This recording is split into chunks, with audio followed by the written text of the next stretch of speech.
This doesn't sound like a very difficult job, is it? I mean, who wants to go first? What was the most difficult thing so far?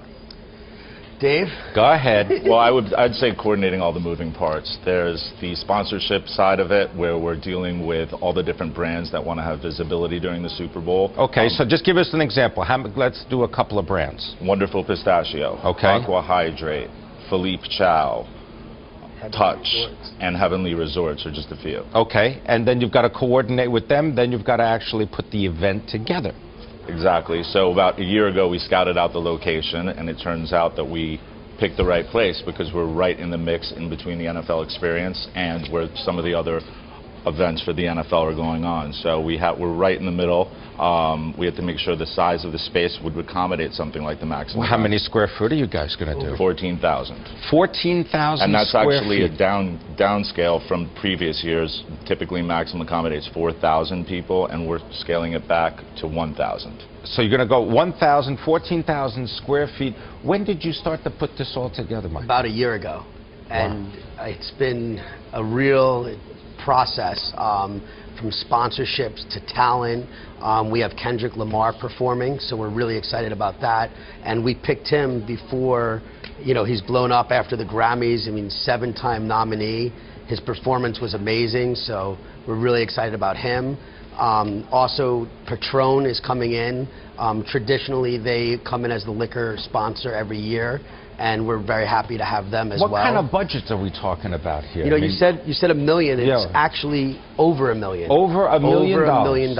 And some of the setbacks that we've had is this cold weather. So in order to accommodate all the media that are going to be standing on the red carpet, we had to bring in generators, build a gigantic tent, get permits. Where's this going to be held? This is at a place called Espace. It's an amazing event space on 42nd Street between 11th and 12th. I got to tell you, Dave, that really the only question that one of our producers, Brian Price, really wants to know about is, can you just give us an idea of some of the fashion models that may or may not be showing up this time? I can tell you this. I can tell you that there are some that are rumored to come, ranging from Victoria's Secret girls to Sports Illustrated. I'm really not at liberty to say, but you guys in the past, to give him an example, just to try to give him some idea. I would say I think that some of the ones in the past have graced their covers. I know that Kate Upton has been there. I know that Candace Swanpoel we had last year. Mike, do you remember a few? Is that in the music? I mean, are these fashion models and musical performers? I mean, that's the draw, right? What we like to do is kind of create a mixture of athletes, celebrities, musicians. Who was one of models. your people that you wanted to have come? I'm happy to have Kendrick Lamar. Yeah. I know that Zac Efron, Kellen Lutz.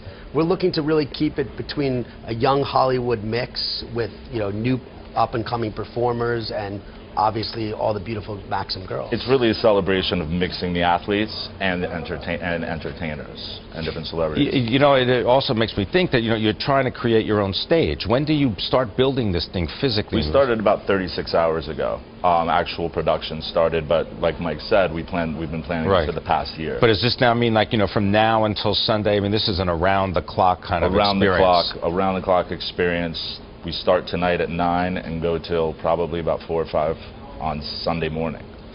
Sunday morning is a good point because you got to wake up and actually pay attention to the game. So what do you think is going to happen? I like Denver. I got to say, Denver would be my pick. Why? Because of Peyton Manning, the quarterback? He's got the experience. He's got the experience in this game. I think that the scale would tip to him. You think so too, Mike? I think so. I got to defer to Dave. Dave is an expert in sports, so I follow whatever his picks are. what his picks are. So how many? You're expecting 1,000 people to come. We're actually expecting way more than 1,000. We've been spending our days turning people down, but we're expecting thousands of people to show up. Okay. And then only 1,000 to get in. That's what I meant. I beg your pardon. 1,000 to get into this thing with 14,000 square feet. Right. What kind of electronics are going through this thing so that people can watch? And this is you can watch football, you can watch anything on the screens that you've got there. You'd be surprised. How big are these screens? You're talking about over $200,000 alone that's been spent on sound and lighting. Sound and lighting. Just sound and lighting. And then we've had to get street closures for generators that have been brought in because the space can't accommodate all of the different aspects for production that we have. Come Sunday afternoon, where are you going to be? Hopefully alive, but I think I'll probably be horizontal watching the game. Right, you think so? You too, Michael? Yeah. I have some places. I'm trying to actually get to the game this year. You're going to get to the game? Right. Well done. I'm trying to get to the game. And then also, one of the things that we wanted to talk about was it's New York City-centric theme. So I don't know if you got to see the inside of some of the production elements, but we created graffiti walls.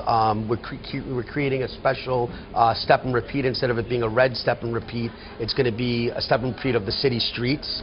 And like, you know, Philippe Chow coming in, we wanted to keep the best of New York City.